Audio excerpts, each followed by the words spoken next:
Hi friends, I'm so glad to have you in this anniversary round. Since I have been on this program for a whole year now, I'm excited to celebrate it with you. I do plan to have some prizes that you win based on doing some challenges with me. They will be doable challenges like meeting your water goal. That's one that I need to work on, so I figured we would all work on that. I wanted to remind you that it's very important that you read the comprehensive guide. It really is important. I don't want you to feel like you've got to run back to it all the time. Once you get in your mind, we're doing this cycle of nutrition. We're doing this cycle of workouts. They make sense because you've read why we're doing this, like we're burning all of our glycogen on Monday and Tuesdays so that we then burn fat for energy.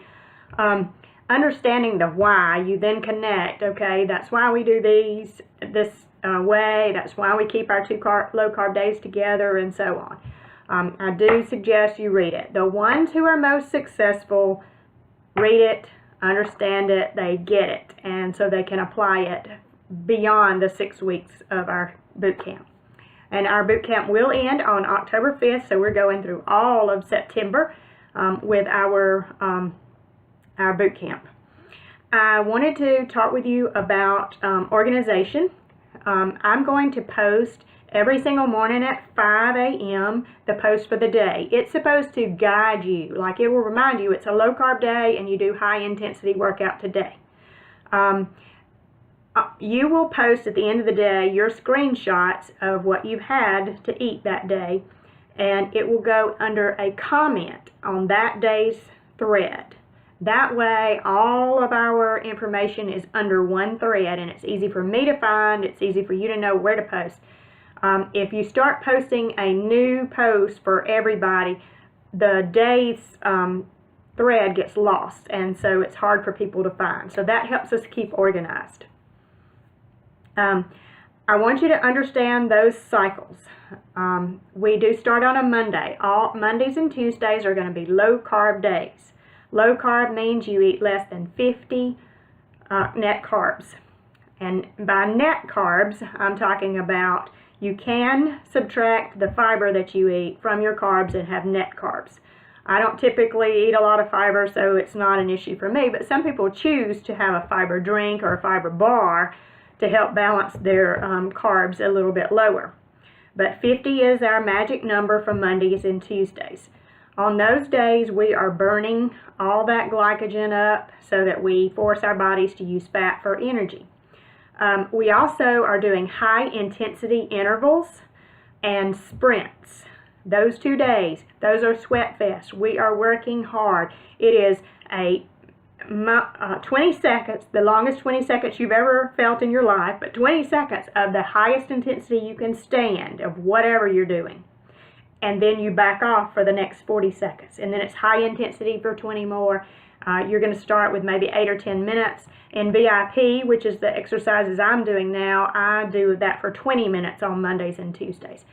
But that's our plan. Every single Monday and Tuesday is low carb, and that's what we're doing.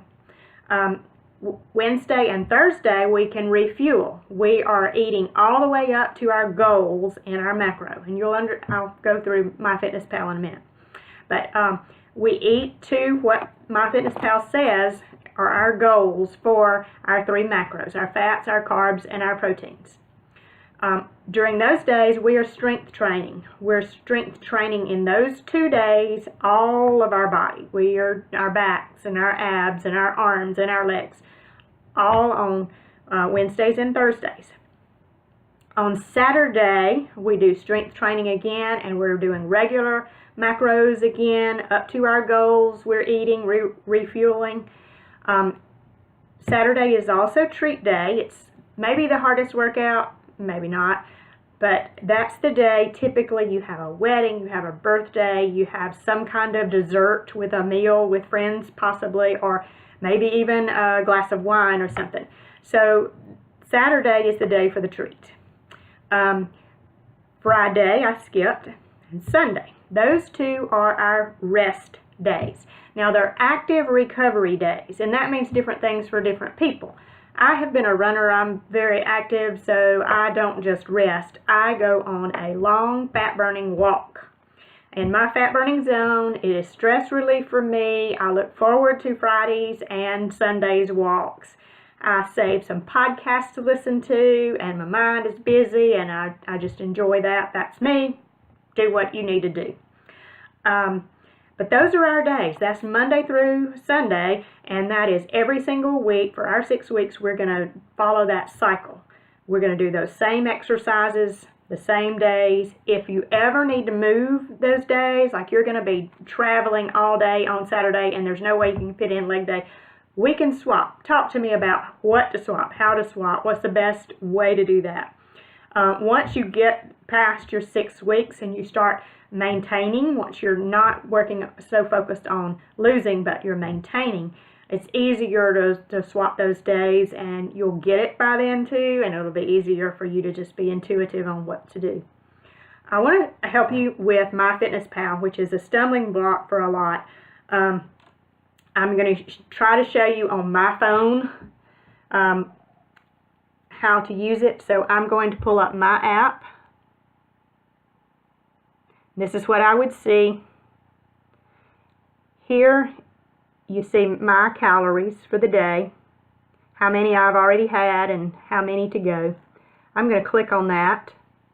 Now you can see what I've entered for my lunch. I entered a piece of baked fish and a boiled egg. And all I did to enter it was I clicked on the add here. And you click on that. I typed in boiled egg, I typed in baked fish. You don't have to type in just that item. If you're eating like a bar or a drink that comes with a label, you can scan the label and it'll enter it into MyFitnessPal. Or if you're making something and you have the recipe ingredients, you can enter those in. It automatically calculates a serving of your 3 macros so that it's easy to figure out. And once you've entered it, you don't have to enter it every single time. It remembers you. Things you eat often are often at the top of the choices, like boiled egg for me. I eat a lot of the boiled eggs, and so they're easy to find for me. So once you've entered all of the food that you've had for the day, you scroll up. Easy for me to say. Hard for me to do, evidently. All right, I scrolled up successfully that time. And you can see there are 2 black buttons. One of them says nutrition. Click on the nutrition button. And there are 3 tabs at the top. One says macros. One says nutrients, and those 2 are the ones that we are looking at. We're looking at macros now.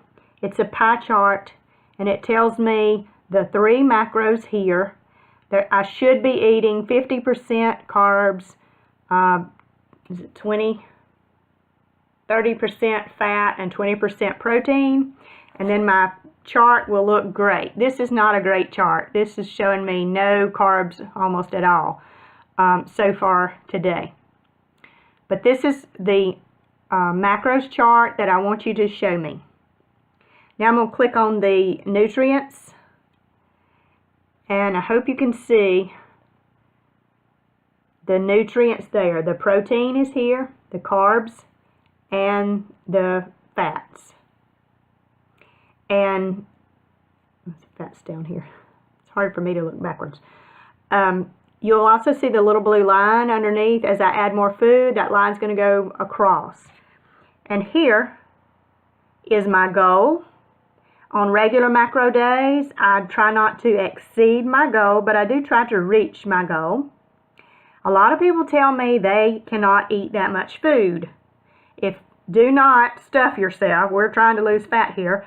So when you do feel about 80% full, it is fine for you to stop eating.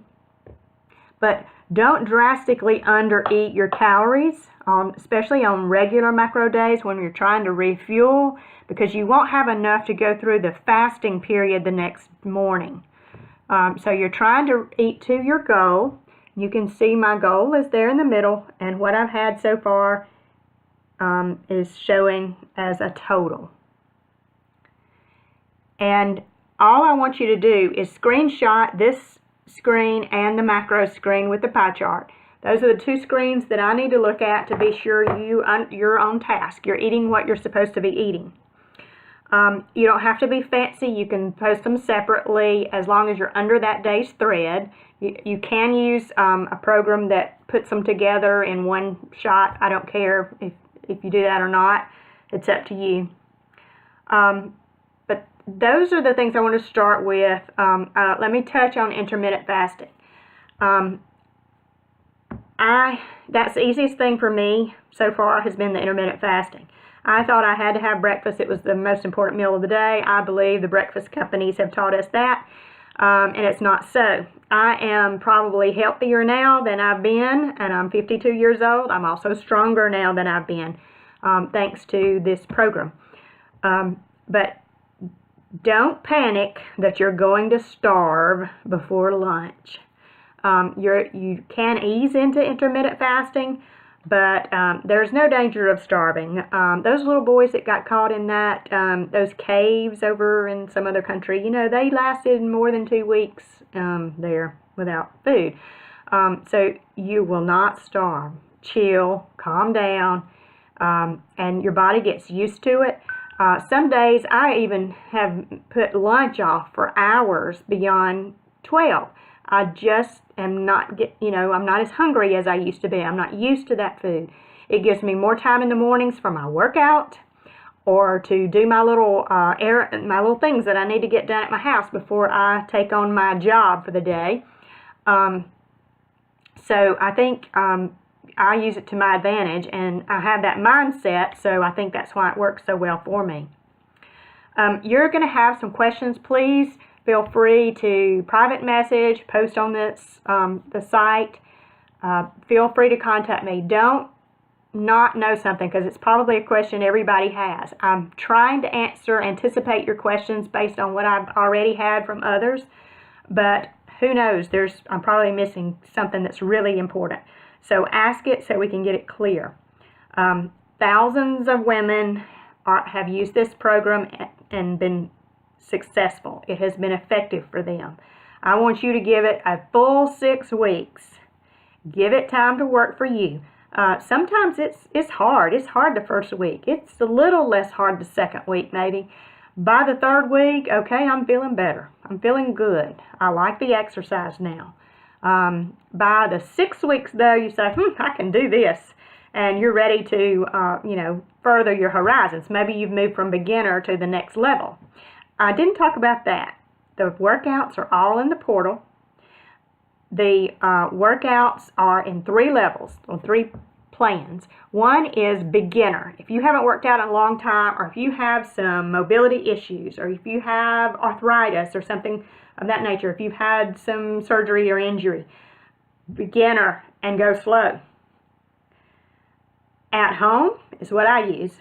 I'm now VIP, but it's still the at-home version. I have just a couple of dumbbells is all I use. And my smartphone has the demos on it. And any one that I don't understand, I can look and watch Amanda Tress or somebody show me how to do it. But they're all in the portal. The other version is the gym version. If you have access to a full gym, hallelujah, take advantage of it. You might want to go through the exercises and see what they're talking about before you're in front of people at the gym. But that's great if you have access to that. But many of us, we like the privacy of our own homes. So to each his own, I guess. But don't hurt yourself, because then you're stuck not able to do the workouts. I think the workouts will make you feel good. They will make you stronger. And I think they help you burn fat quicker. But I have had clients that could not work out. One had surgery, couldn't work out for 4 of the 6 weeks, and still lost 9 pounds. So it is doable, it is effective, even without the workouts. So do the best you can with it, but don't stress over it. I didn't mention rest. Rest is important. Get your 7 to 8 hours of sleep at night, and try to manage your stress. Do some extra walks to help get rid of that stress that you have.